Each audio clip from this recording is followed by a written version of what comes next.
Welcome to Wish I Had Known, the show where hindsight meets insight. Host Jodie Lamb has worn many hats in the world of finance, from navigating the intricacies of financial planning to unraveling the mysteries of insurance claims and diving deep into the realm of structured settlements. Each episode explores the topics that make you say, if only I had known this sooner. Join the conversation as we uncover the insights that can make all the difference.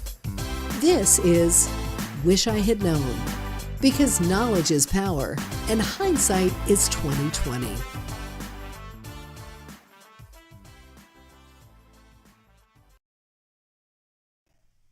When knowledge is power and hindsight is 20/20, we discuss one topic at a time to help regrets of saying, if only I had known.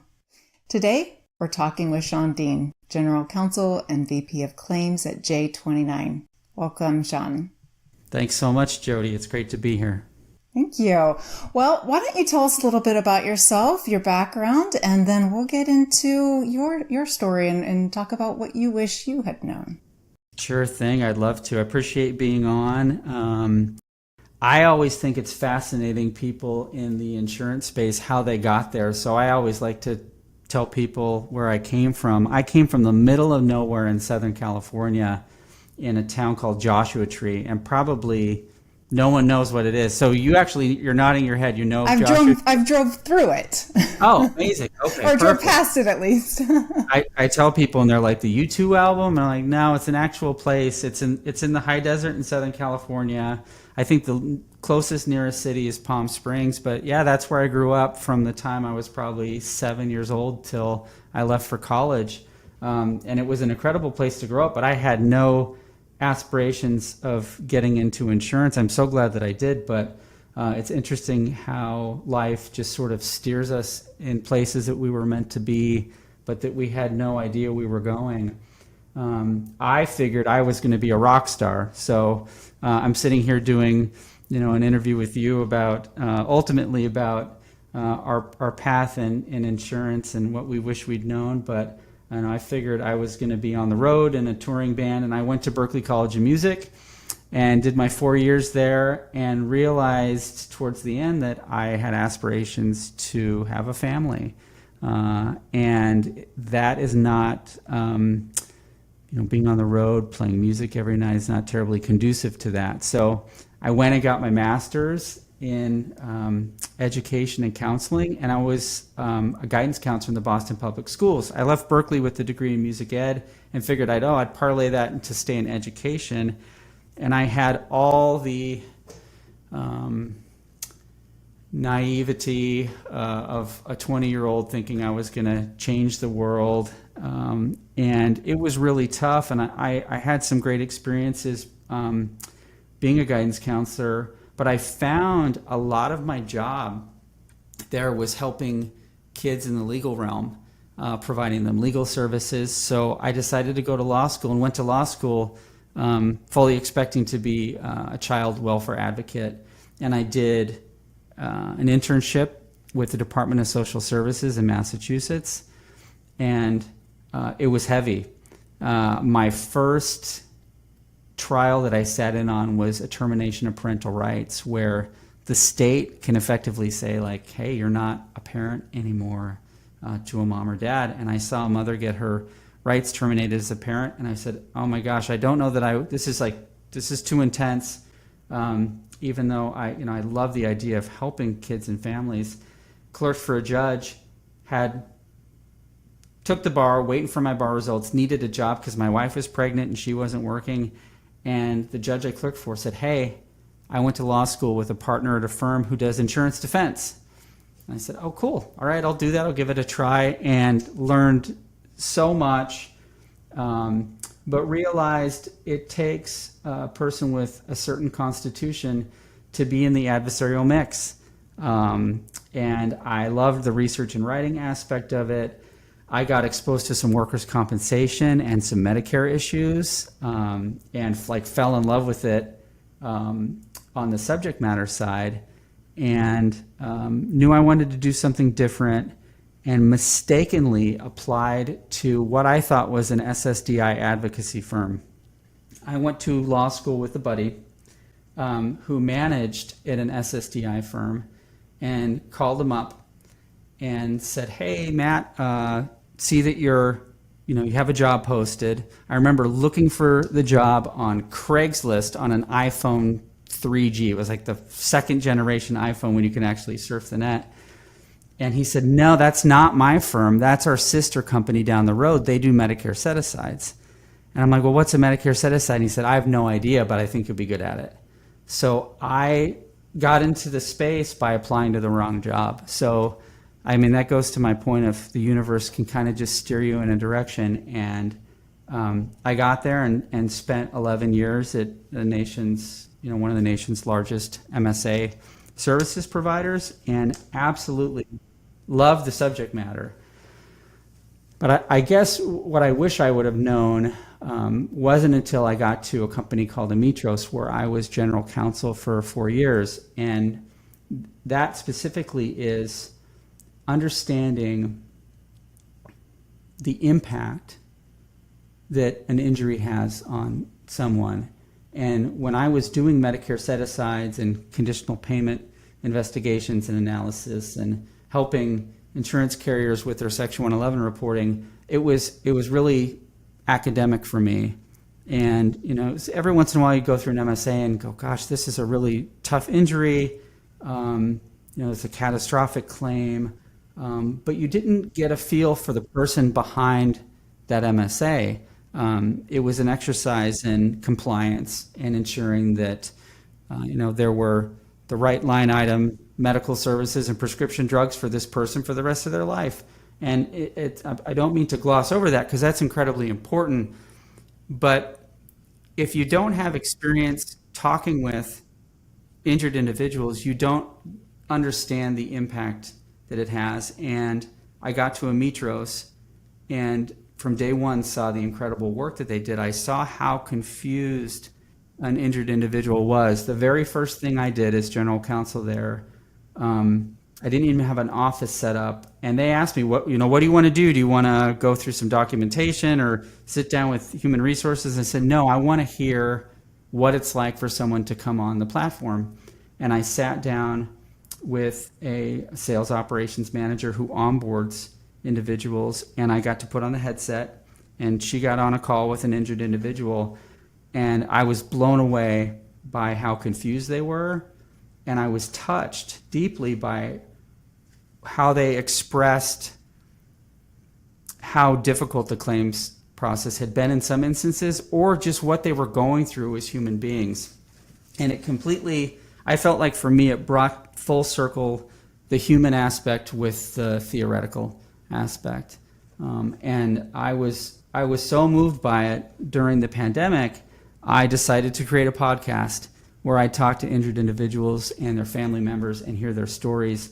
And I was really blessed to get to meet so many of them and get to meet them in person, and understand who they were as people and how the claim and injury process affected their life and their family members' lives. So I wish I had known that. Hindsight is what it is.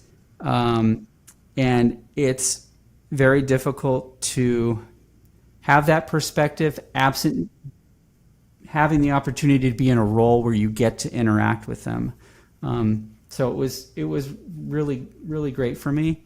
But that would be my, I wish I'd known, kind of epiphany for me. It is a profound honor and privilege to work with people in some of the scariest times of their life. My personal journey through my career to end up where we are now is random as yours. It feels like it started out with being involved in a car accident and specializing in insurance and finance when I was in college, but financial planning turned investments, turned claims, turned structured settlements. I'd never even heard of a structured settlement before I started handling claims and negotiating settlements. But working with those injured parties is humbling. both putting myself in their shoes and reflecting on my past experiences as well, it definitely humanizes the experiences to understand what they're going through and to know that you can add value and give them financial security and peace of mind and help safeguard their settlements for years to come. How have you taken this knowledge, Shawn, and applied it to what you're doing now? Yeah. I mean, it's affected me in a few ways. One, I think it bridges the gap between the cerebral, the brain and the heart. And in certain regards, it doesn't change exactly what I do as far as, following Medicare's guidelines and ensuring that all the things that need to be in the MSA are there. But I'll tell you, it's more fulfilling to go through the process having an empathetic mindset for the person that's behind that Medicare set aside. And whether or not the work product reflects that isn't as important as having meaning behind what we do. And I think it's one of the greatest parts of being in the insurance industry is that we get to help people, and we get to help people, as you indicated, in arguably their greatest time of need. When they're at their most vulnerable, they're injured, they might be out of or off of work at a time. They don't know where their next check's coming from. They're afraid about settling their case because they don't know what it'll be like.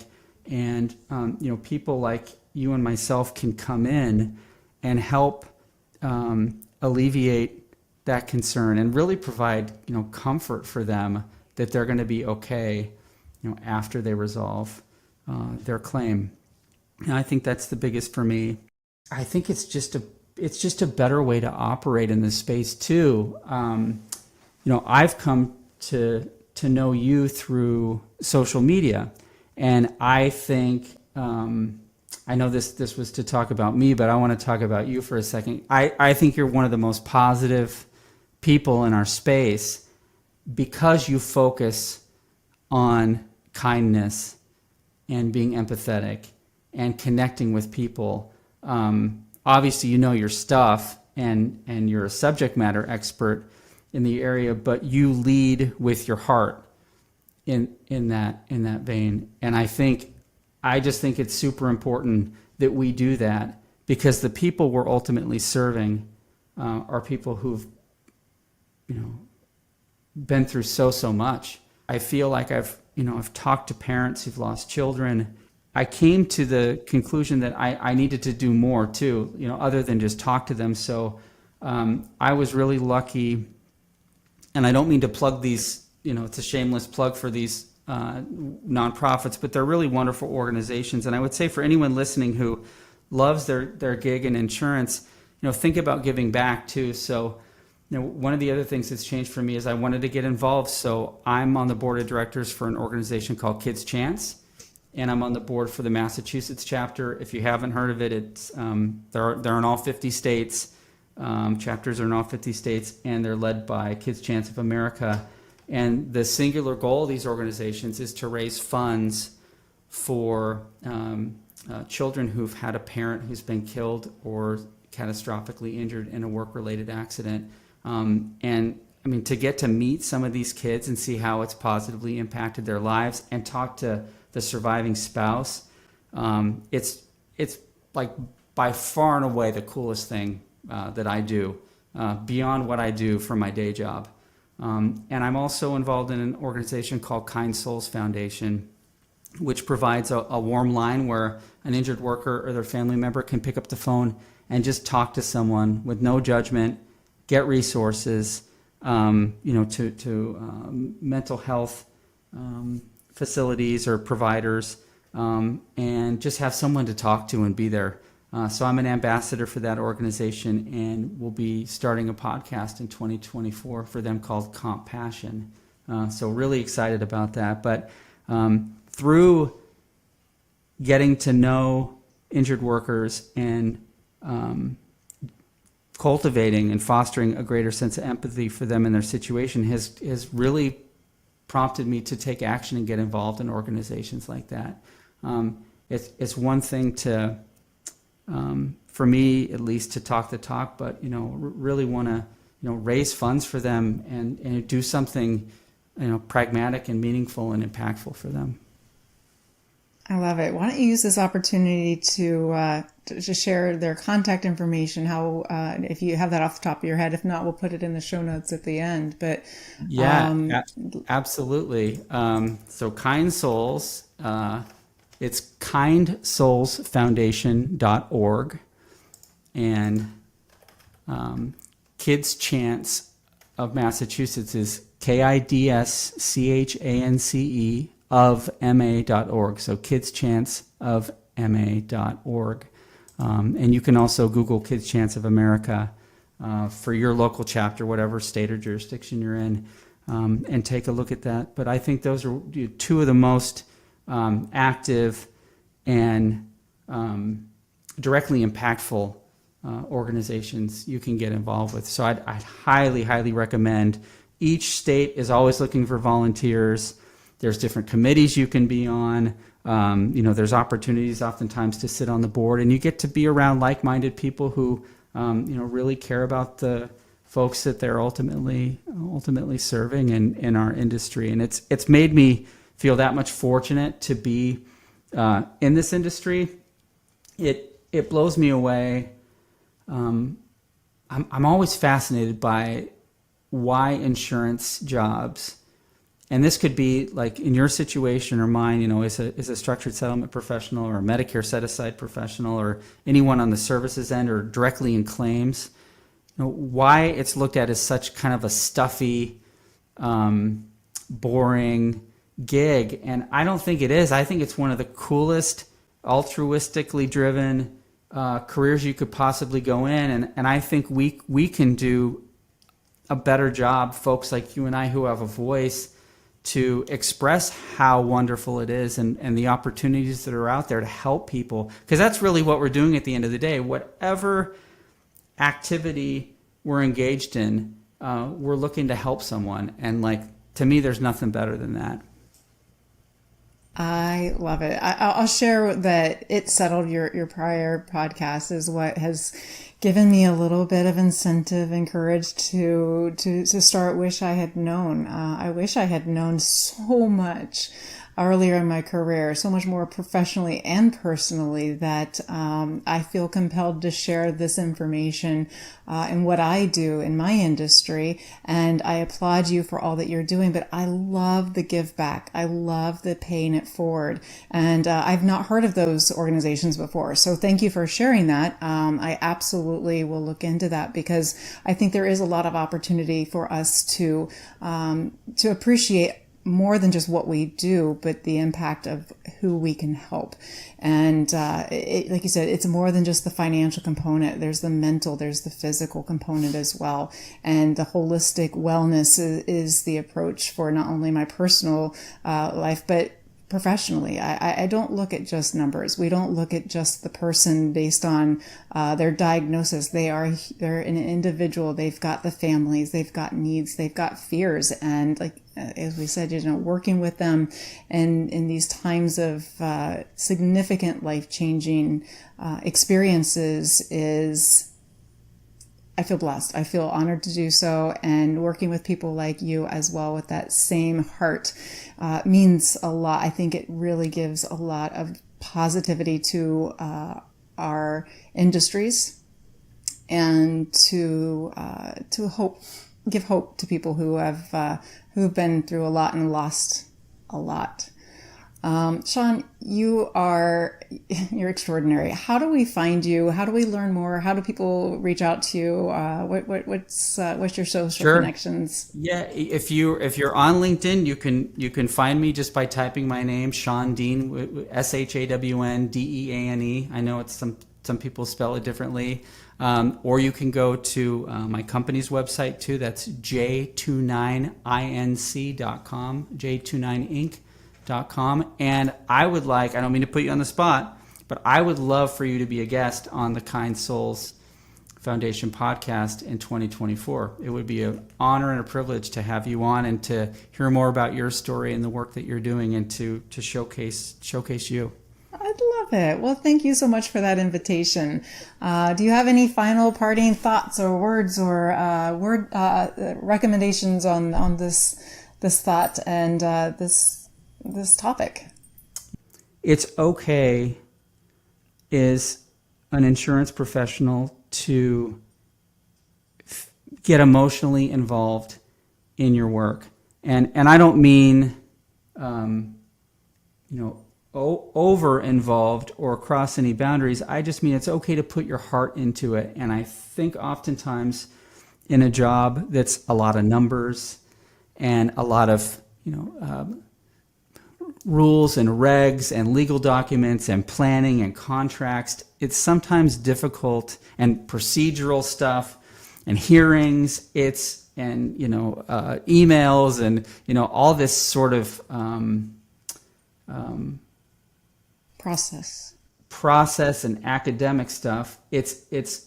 You miss out on the fact that we're just dealing with people and trying to help people. So that would be my big leave behind for your audience.